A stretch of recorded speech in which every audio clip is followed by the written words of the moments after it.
जय श्री कृष्णा। आइए सुनते हैं मार्गशीर्ष अमावस्या की व्रत कथा। एक साहूकार के 7 बेटे और 7 ही बहुओं के साथ एक बेटी भी थी। साहूकार के घर रोज एक जोगी आता था जिसे साहूकार की बहू भिक्षा देती थी। उस जोगी को जब साहूकार की बेटी भिक्षा देने आती तो वह उससे भिक्षा नहीं लेता था और कहता कि तेरे भाग्य में सुहाग की जगह दुहाग लिखा है।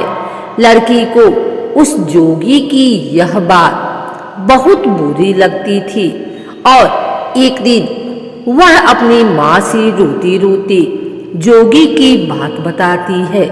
सारी बात सुनकर माँ कहती है कि कल जब जोगी आएगा तब मैं सुनती हूँ कि वह क्या कहता है और क्यों कहता है।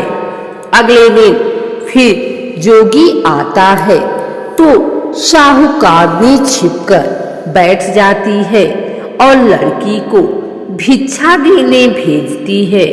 जोगी उससे भिक्षा नहीं लेता और फिर वही बात दोहराता है कि तेरे भाग्य में सुहाग की वजह दुहाग लिखा है। लड़की की माँ बाहर निकलकर आती है और जोगी से कहती है कि एक तो हम तुझे भिक्षा देते हैं और तू हमें गाली देता है। जोगी कहता है कि मैं गाली नहीं दे रहा हूँ, जो बात सच है वही कह रहा हूँ। इसके भाग्य में जो लिखा है मैं वही सच आपको बता रहा हूँ। सारी बातें सुनने पर लड़की की माँ कहती है कि जब तुझे सारी बात पता है तो इससे बचने का उपाय भी पता होगा, वह बता। जोगी कहता है कि 7 समंदर पार एक धोबन रहती है जिसका नाम सोना है। वह अमावस्या का व्रत करती है। अगर वह आकर इसे फल दे दे तभी इसका दुहाग टल सकता है, अन्यथा विवाह के समय सर्प काटने से इसके पति की मृत्यु हो जाएगी। सारी बात सुनकर माँ रोने लगी और सोना धोबी की तलाश में निकल गई। चलते चलते रास्ते में तेज धूप पड़ रही थी, जिससे बचने के लिए वह एक पीपल के वृक्ष के नीचे बैठ गई। उसी वृक्ष पर एक गरुड़ के बच्चे अपने घोंसले में थे। एक सांप आया और गरुड़ के बच्चों को खाने के लिए लपका, लेकिन साहूकारनी ने उस सांप को मारकर बच्चों की रक्षा की। कुछ देर बाद गरुड़नी आई और सब जगह खून देखकर साहूकारनी को चोट से मारने लगी।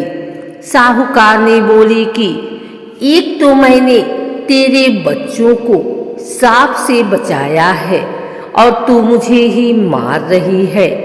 सारी बातें जानने पर गरुड़नी बोली कि तूने मेरे बच्चों की रक्षा की है, इसलिए मांग जो चाहती है। साहूकारनी गरुड़नी से कहती है कि मुझे 7 समंदर पार सोना धोबिन के यहाँ छोड़ दो, और गरुड़नी ने वैसा ही किया। साहूकारनी वहाँ पहुँच तो गई, लेकिन सोचने लगी कि इसे कैसे मनाऊं। सोना धोबिन की भी 7 बहुएं थीं, लेकिन घर के काम को करने के लिए सदा आपस में ही लड़ती झगड़ती रहती थी। रात को जब सब सो जाते तो साहूकारनी आती और चुपके से सारा काम करके उजाला होने से पहले चली जाती।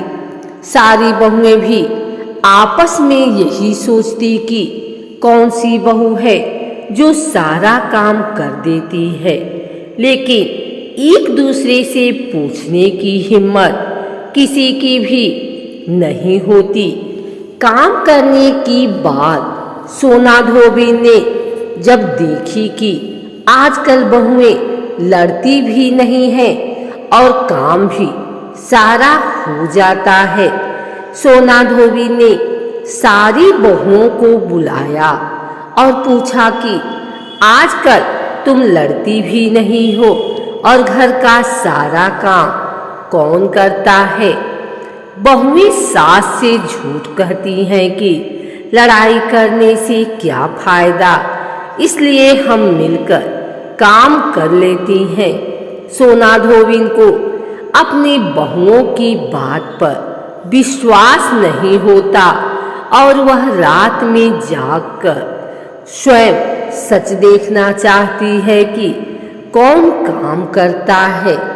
रात होने पर सोना धोबी छिपकर बैठ जाती है कि देखूं कौन सी बहू काम करती है।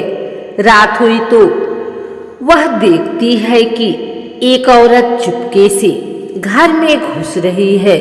वह देखती है कि उसने घर का सारा काम कर दिया है और जाने की तैयारी में है। जैसे ही साहूकारनी जाने लगती है तो सोना धोबी उसे रोकती है और पूछती है कि तुम कौन हो और क्या चाहती हो। साहूकारनी कहती है कि पहले तुम वचन भरो तब बताऊंगी। वह वचन भरती है। तब साहूकारनी कहती है कि मेरी बेटी के भाग्य में दुहाग लिखा है, लेकिन तुम अमावस्या करती हो तो मेरे साथ चलकर उसे सुहाग दे दो। सोना धोबी वचन से बधी थी तो वह साहूकारनी के साथ चलने को तैयार हो जाती है। जाते हुए सोना धोबी अपने बेटों व बहुओं से कहती है कि मैं इस औरत के साथ इसकी बेटी को सुहाग देने जा रही हूँ, लेकिन अगर मेरे पीछे से तुम्हारे पिताजी मर जाएं तो उन्हें तेल के कूपे में डालकर रख देना। धोबी साहूकारनी के घर पहुंच जाती है। साहूकारनी अपनी बेटी का विवाह करती है तो फेरों के समय सोना धोबी कच्चा करवा, दूध तथा तार लेकर बैठ जाती है। कुछ समय बाद सांप आया और दूल्हे को डसने लगा तो सोना धोबी ने करवा आगे कर तार से सांप को बांध दिया और सांप मर गया। अब सोना धोबी ने लड़की को सुहाग दिया और कहा कि जितनी अमावस्याएं मैंने की है उन सभी का फल साहूकार की इस लड़की को मिलेगा।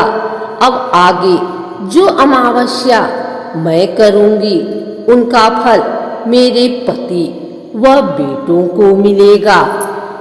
सभी लोग अमावस्या की जय जयकार करने लगे। सोना धोबी अपने घर वापिस जाने को तैयार हुई तो साहूकारनी ने कहा कि तुमने मेरे जमाई को जीवन दान दिया है, इसलिए तुम जो चाहो मांग लो। सोना धोबी बोली कि मुझे कुछ नहीं चाहिए और वह चली गई। रास्ते में चलते हुए फिर से अमावस्या आ गई। उसने पीपल के पेड़ के नीचे बैठकर कहानी कही, व्रत रखा और पीपल के पेड़ की 108 बार परिक्रमा की। पीपल के पेड़ की पूजा के बाद वह घर जाती है तो देखती है कि उसका पति मरा पड़ा है। अब रास्ते में अमावस्या जिसको की थी उसका फल अपने पति को दे दिया, जिसके प्रभाव से वह पुनः जीवित हो गया। सब कहने लगे कि तूने ऐसा क्या किया जो तेरा पति जिंदा हो गया। वह कहती है कि मैंने तो ऐसा कुछ नहीं किया है, बस रास्ते में अमावस्या आ गई थी जिसका मैंने व्रत किया, कहानी कही और पीपल के वृक्ष की 108 बार परिक्रमा की। अब सारी नगरी में ढिढोरा पिटवा दिया कि हर कोई अमावस्या करेगा, पूजा करेगा, व्रत रखेगा, कहानी कहेगा और पीपल के वृक्ष की 108 बार परिक्रमा करेगा।